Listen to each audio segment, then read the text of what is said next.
पुण्यात वाढत्या गुन्हेगारीच्या घटनांवर विधान परिषदेच्या उपसभापती आणि आमदार डॉक्टर नीलम गोरे यांनी प्रतिक्रिया दिली।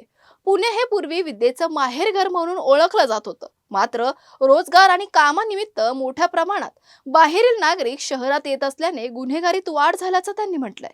मात्र कायदा आणि सुव्यवस्था राखण्यासाठी राज्य सरकार सक्षम असून गुन्हेगारी रोखण्यासाठी आवश्यक उपाययोजना केल्या जात असल्याचा विश्वासही त्यांनी व्यक्त केलाय।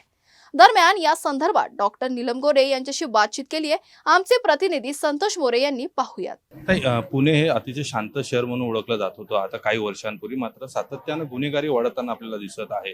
आता जे हत्याकांड पण त्या ठिकाणी झालेला आहे, तर काय नेमकं कारण होऊ शकते यासंदर्भात?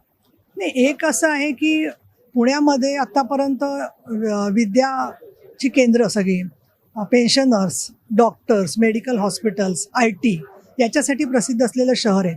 पण गेल्या काही वर्षांमध्ये स्थलांतरण बरंच वाढलेलं आहे आणि त्याच्यामध्ये अनेक पोटासाठी आलेले सामान्य साधे लोक जसे आहेत तसे काही गुन्हेगार प्रवृत्तीच्या लोकांनी पुण्याला टार्गेट करून सांगलीसारख्या ठिकाणी सुद्धा अंमली पदार्थाचे कारखाने सुरू केलेले आहेत किंवा ही जी विषारी दारू पसरवणं, औषधं सगळी खोटी देणं, त्यामुळे इथले लोक आपल्याला प्रश्न विचारणार नाहीत असं गृहीत धरून काही लोकांनी नीटच्या परीक्षेमध्ये उदाहरणार्थ कव्हर म्हणून पुणे शहराच्या सुसंस्कृतपणाचा दुरुपयोग केलेला आहे। आणि म्हणून मला असं वाटतं की आता सजग नागरिक जे आहेत आमचे पुण्यातले, त्यांनी पुढे आलं पाहिजे।